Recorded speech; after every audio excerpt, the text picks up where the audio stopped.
Hello and welcome to Michael Galdes' Blueprint LSAT audition class. Today we're going to be going over question number 1. Question number 1 is a logical reasoning question. We're going to handle it the same way that we handle just about every logical reasoning question. The first thing is we start not at the beginning, not at the end, but actually right smack dab in the middle with the prompt. The prompt for question number 1 goes like this. If the statements above are all true, which one of the following must also be true on the basis of them? Now, the LSAT really isn't trying to throw us a curveball with the wording of this question, wording of this prompt. We're rocking with a must-be-true question. So the way that we're going to handle these must-be-true questions is this. After we read the prompt, after we identify what kind of question it is, we're going to go up to the stop and read the stimulus. Once we've read the stimulus, we're going to break it down into premises and see if we can make any deductions, anything that must also be true. So why don't you guys take a second, read the stimulus, and when you're done reading, just go ahead and look up and we'll get started again as a class. Wow, you guys are some pretty fast readers. All right, let's talk about the stimulus. The stimulus for question number 1 is really a tale of two halves. In the first half, we have all about Jennifer. We know where she works. We know how long she's worked there. We know what she plans to do on her vacation. Get it, Jennifer, you're important. The second half of the stimulus is about KVZ Manufacturing Company. And more importantly, it's about their employee vacation policy. So we're going to pull up our whiteboard now. We're going to divide our whiteboard into half. And we're going to talk about each of the premises that we can get from both of the halves of that stimulus. We're going to start with the second half. We're going to start with KVZ Manufacturing. So what do we know about the company? Well, we know what it's called. It's called KVZ. We know what it does. It's a manufacturing company. And most importantly, we know its employee vacation policy. We're going to represent that on our board as an if-then statement. It's going to go like this. If you've been at the company between 1 and 4 years, then you get 3 weeks of vacation plus 1/2 of the unused time from last year.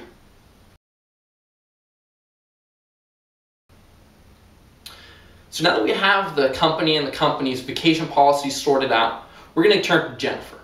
What do we know about Jennifer? Well, we know about KVZ. We know she works there.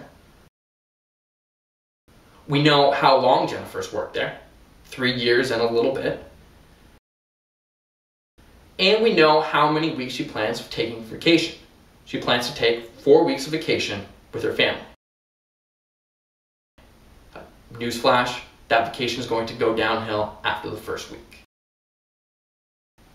So now that we have all of our premises on the board, it's time to make a little bit of deductions. So let's see if we can take those premises on both sides, merge them together, and come up with a deduction, a conclusion that has to be true. So let's see. What would happen if we do a little bit of algebra and try and combine those two things together? Let's make one side of the equation 4, because that's how many weeks of vacation Jennifer is going to be taking this year.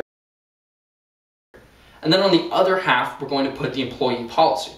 It's going to be 3 weeks vacation plus 1/2 of the unused time, 1/2 X, because we don't know how many unused weeks Jennifer had coming into this year.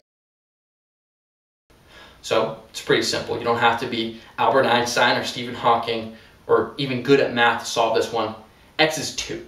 Jennifer had 2 weeks of unused vacation time coming into this year. So now that we have that deduction, it's time for us to go down to the answer choices. But before we go to the answer choices, I want to take a second, sort of try and alleviate a concern that I'm pretty sure a lot of you guys are having. I know when I was in your shoes, I was thinking, wait a second. This blueprint guy, he's up there, he's talking to me, but he already knows what the correct answer is. He's making a deduction to get to the correct answer, knowing what the correct answer is. Isn't that kind of cheating? And the answer is sort of yes, it is a bit of cheating, but the important thing here is that we're doing the correct method. This method will ensure that not only are we getting right answers, but we're getting them efficiently and we're avoiding sucker choices, choices that look tempting, but they aren't quite logically correct. We're actually going to be seeing that later in this problem. So we've got our deduction. It's time to go down to the answer choices. We're going to be starting at the very bottom with answer choice E. Let's take a look at answer choice E. Answer choice E says this: KVZ manufacturing sometimes allows extra vacation time to employees who need to spend more time with their families. This answer is an obvious no-go. The employee policy that we saw up at the stimulus, that was iron-fisted. 3 weeks plus 1/2. There's no ifs, ands, or buts. Doesn't matter if grandpa's on his deathbed, doesn't matter if brother's getting married, that formula, it applies. Answer choice E, not our guy. Another one of those sort of obvious no-go answers is going to be answer choice C. Answer choice C says this: the majority of KVZ employees use each year all of the paid vacation time to which they're entitled. And this answer is just wrong on so many levels. First of all, we don't know about any KVZ employees other than Jennifer. But even more importantly, even if Jennifer was the only employee at KVZ, the answer would still be wrong. Because remember, she had 2 weeks of unused vacation going into this year. That answer isn't right, so we're going to eliminate it. So now we're down to only 3 answers, and all 3 of these answers look pretty good. Answer choice A is our deduction, almost word for word. Hint, hint. Answer choice B is saying that next year she's going to have 3 weeks of vacation. And answer choice D looks like it's our deduction, just in a slightly different phrasing. But the LSAT, just like the Bachelorette season finale, there's no second place. You don't get a prize for not getting a rose. So let's see which one of our lucky contestants is the correct answer. Let's start with answer choice B. Answer choice B says this: if Jennifer continues to work for KVZ Manufacturing, she will only be entitled to 3 weeks paid vacation next year. And this answer actually sounds pretty good. We've got Jennifer. She's using her entire vacation this year. And we know that employees get 3 weeks vacation plus 1/2 the unused. Well, the unused is going to be 0, so next year she should get 3 weeks, right? Wrong. Remember that it's an if-then statement. You have to satisfy the first condition, the if, before you can go on to the then. In this case, next year, Jennifer doesn't meet that first condition. Jennifer is going to be in her 5th year. So we don't know if that employee vacation policy actually applies.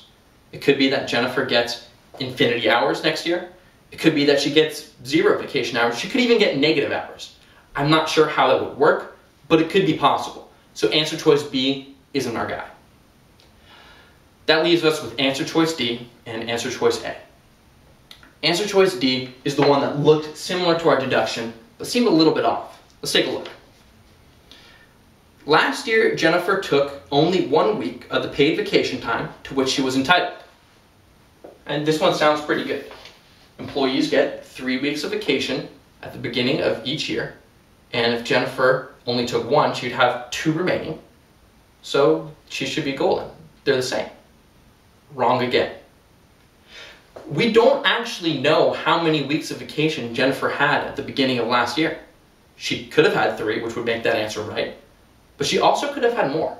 And if Jennifer had 4 weeks of vacation and only used 1, she would have 3 weeks coming into this year, which means that it wouldn't be right with our deduction. Answer choice B, answer choice D, not our guy. So that means we're left with only answer choice A, and fingers crossed this is our guy, because we've eliminated everything else. This is our last chance. Answer choice A says this: Jennifer did not use 2 weeks of the paid vacation time to which she was entitled last year. Hallelujah, it's a godsend. This is exactly what our deduction said, so we can circle answer A, bubble it in on our answer sheet, and know that we got the right answer. So we got the right answer, but the important thing to focus on right now is making sure that we're doing all the steps correctly. We want to make sure that we're always starting in the middle with the prompt, then going back up to the stimulus. Once we read the stimulus, we sort of break it down, find out the component parts, see if we can smash any of those facts together and make any deductions. And once we got our deductions, then we get to go down to the answer choices. Let's sort out those easy no-goes, then we kind of whack through the weeds and find our guy. Good job. I'll see you next week.